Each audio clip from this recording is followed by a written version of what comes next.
Hello, all you beautiful people out there. I hope you have had or are having a fantastic day. If you're new around here, welcome. My name is Salam, the teenager who talks about teenage stuff because there simply isn't enough of it on the internet. If you guys are new around here, I'd appreciate it so much if you hit that like button and hit that subscribe button. It really helps support the channel. The support has been incredible lately, so keep it going, guys. I really appreciate it. In case you missed it in the last video, Salam Abar on TikTok. Follow me on there for any other behind the scenes shenanigans or things that you don't get to see on YouTube. Now, a couple weeks ago, I made this video, link in the top corner right there, and it was about how you can best prepare for exams. And one of the tips that I mentioned was that you guys need to be making an exam schedule. Well, in that video, I mentioned a simple formula, but it goes a little deeper than that. And in today's video, we're going to be breaking down how you guys can make the most effective exam schedule for your upcoming exams. We're going to be talking about a couple things. We're going to be talking about one, the how. How are you exactly going to plan it out? How are you going to make it? What are the steps involved? And number two, I'm going to show you an example of an exam schedule that I'm actually using right now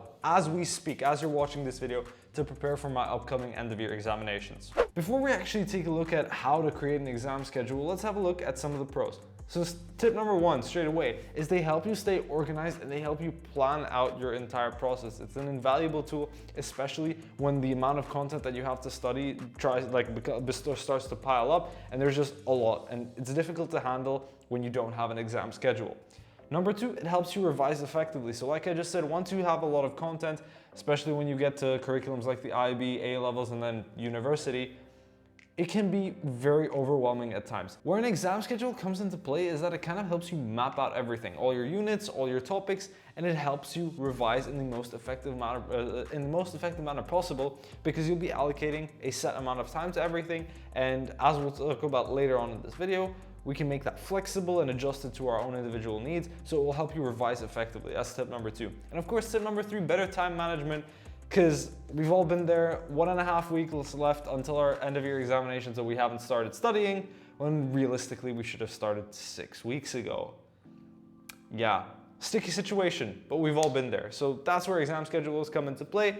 They will help you be better off when it comes to your time management. Now let's begin with the how. So how do we actually go about creating an exam schedule like this? So if you have an app like you see on screen right now, such as GoodNotes, Notability, any form of iPad drawing app, you can actually make your exam schedule on there, but I prefer not to because it's a little bit fiddly, it takes a little bit too long, and exam schedules, their main purpose is to be simple and effective. If you want to go pull out a bunch of highlighters, make it look all pretty, then be my guest.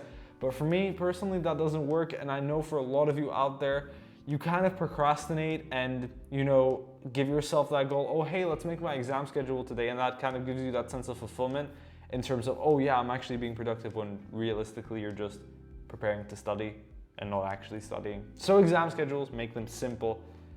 If you want, make them pretty, but overall, they should be simple and effective. Step number one, you need to identify your time frame. How many days are you working with? And that's pretty simple. How many days do you have left till your exams? If you want to take that a step further, and if you become a little bit more experienced with exam scheduling, you might find that you work best with a 4 to 6 week time frame, with an even longer time frame, or if you're someone like me, with a 3-week time frame. For me, like the 3 weeks is ideal because of the amount of content that we have. As that content starts to pile up, I'll probably shift to that 4 to 6 time frame, maybe even longer, but 3 weeks to study for everything that I need to is ideal. So you need to figure out that first. But if you're just starting from, tomorrow, just calculate how many days you have left until your exams. Moving on, we have step number two. That's just to simply list out all of your subjects. What do you need to revise? Which subjects do you need to revise? Which units do you need to go over? Just make a list. It's as simple as that. Like you see here, for example, imagine I had an upcoming assessment and it assessed biology, chemistry, and it assessed these units. Unit 1.1 to 1.6, unit 7.3 to 7.9, and then for chemistry 3.4 to 3.6, and all of unit 8. All of this will come into play in step 4 when we actually put it up and write it up on Google Sheets or on GoodNotes. Depends on your personal preference. Now we move on to step number 3, and this is the step that I mentioned in that video that I was talking about. It's how you find out how many study days you actually need to allocate to each topic. And it's a simple formula. You just divide the number of topics by the number of days. Where did you figure this out? Of course, in step number 1 and step number 2. So say you had 24 days left until your exams and you needed to study 12 topics. Well, by simple math, that tells you that you can study half a topic a day in order to get to your exams. Now, this is very basic.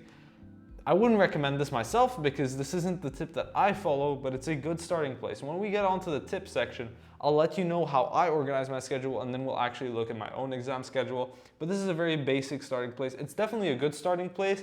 I use it to kind of map out my main, exam structure, but then I have a play around with it. Let's move on to number 4, which is the fun part, which is what a lot of people like to spend an unnecessary amount of time on, unfortunately. But oh well, you do you, whatever makes you happy, whatever actually makes it kind of stick in your head and gets you to adhere to a schedule. If it works, it works. And that is to write it up on Google Sheets, on an Excel sheet, or on GoodNotes or Notability. Now there are a whole bunch of ways you guys can organize this, but what I have up here is kind of just like a calendar format with the days going down from left to right until the very last test day. And one of the tips I have is that make your test day where however you're trying to plan this or however you're actually writing it down, make it clear, make it visible, make it noticeable, because that'll make it stick in your head and that'll give you, kind of like a visual picture as to how long is actually left until your exams. And also you see these small squiggly lines are actually color coded. By color coding your squiggly lines, it kind of makes it a little more aesthetically pleasing, but it also does serve a functional purpose in so that you can actually see how you map out blocks. So you can see that this little block here is dedicated to the green squiggly line. This is dedicated to a light blue squiggly line. This is dedicated to the pinkish squiggly line. It's dedicated to the gray one, and so on and so forth. Now that you have all the steps done, there are a couple things that you guys should be doing in order to up your exam schedule game. Number 1 is to leave some wiggle room, and I like to call these catch-up days. After each little, kind of study block, I like to leave a little bit of wiggle room in and about here where I just highlighted on my screen. And that kind of allows you to go over some of the content that you've covered that day. Maybe, something unexpected popped up here on day number 2. So you need to actually catch up on it on day number 3. That kind of gives you room to maneuver with your schedule and also accounts for any unforeseen circumstances that may happen in your life or events that may happen in your life. So you're not completely screwed if you have it perfectly mapped out on the dot, on the second, so you can actually, maybe have a little bit of a break here if you'd like, and then catch up on it on day 3.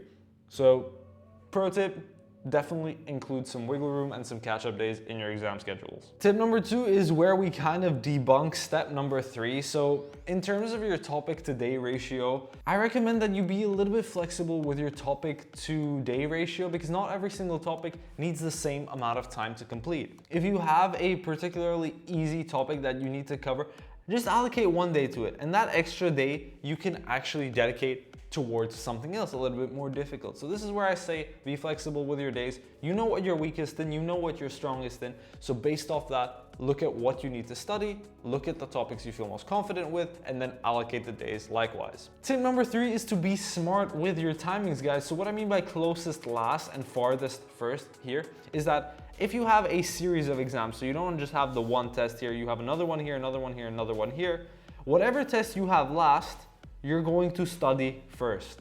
It just kind of makes logical sense because then by the time you get to that test, all you need to do is look over it maybe here and maybe here. And through the use of spaced repetition and active recall, all you need to do is go over your notes in these 2 days just before your exam, and you'll be able to ace it because you'll actually remember everything you studied on those last days. And then for your first exam, so this test, for example, here, make sure that these days are allocated to the content associated with this exam. Just kind of makes logical sense. This is why having a slightly longer exam schedule kind of makes sense because then you can implement active recall. If you started a lot earlier and you actually go over the content you need for that very first test, those last 3 days before the exam can be used for spaced repetition and active recall. This will overall just make your studying a lot more effective. So be smart with it and play around with your exam schedules. Now we're going to be moving on to a sample exam schedule timetable. Shout out to a certain individual who helped me make this timetable. Thank you so much. I really appreciate it. And it's been working really, really well over the past few weeks. So let's get right into it. As you can see, the red titles instantly pop out at you. And that's one of the tips that I told you guys to incorporate. Make your exams bold, make them noticeable, so you have a visual representation of how much time you have left until your exams. Adding to this are these gray blocks, which are kind of like a day countdown. So my partner in crime has been kind of shading these in as we go, not making me nervous at all. So Friday will eventually be shaded in. That kind of gives you a visual representation as to how many days are left. But let's have a look at how this exam schedule is actually structured. So it's structured into weeks. So you have week beginning date. Then week 2 is just our school's timetable. You can ignore that unless you actually have an alternate timetable like we do.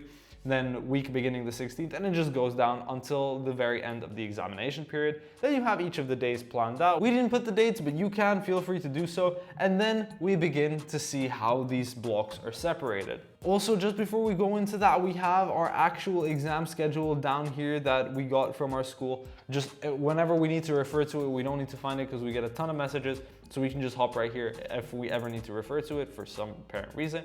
And then also on the right here, you can see how we kind of split up our subjects. So this is actually a topic list for our math course that we're going to be assessed on, and we've split it into different blocks. We have block number 1, block number 2, block number 3, and block number 4. And then instead of writing all of these topics into our exam schedule, we just see it here: Thursday, Friday, Saturday, all of this. You can see math block 1, math block 2, math block 3, and that refers to the list on the right. So you guys can actually do something like this if you have maybe a picture of the blocks that you need to do or the topics that you need to cover before your exam, and then you can actually separate it out like this. If we actually look at how we've structured our studying, so as you can see, last Friday, last Saturday, Sunday, Monday, pretty much the entirety of the week, we've been studying chemistry, because chemistry we have towards the end of the examination period, or more so towards the middle of the examination period. But things like languages and economics, which we have towards the very end, we've dedicated time to at the very beginning of our exam schedule.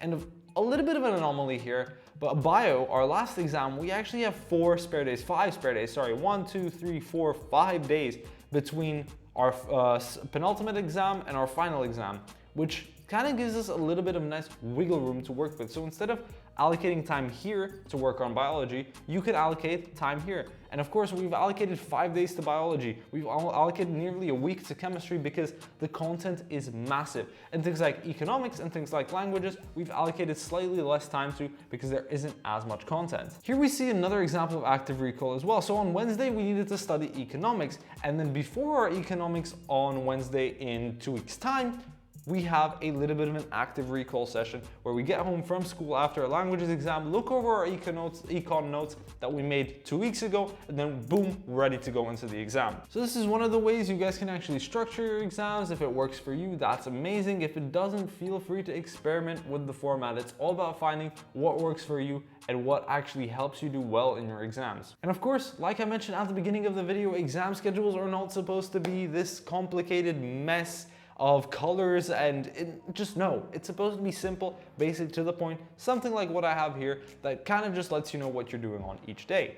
Anyway guys, that's going to be about it for today's video. I hope you enjoyed it and I hope you actually learned something new, took away some pointers on how you guys can make your exam schedules a little bit more effective. If you did enjoy today's video, I'd appreciate it so much if you hit that like button, hit that subscribe button, and turn on your post notifications. We've been growing like crazy over the past few days and I can't thank you guys enough. Without further ado, if you do have any questions, leave them down below. I hope you had a fantastic weekend. I hope you have a fantastic week to come. And I will see all of you guys later.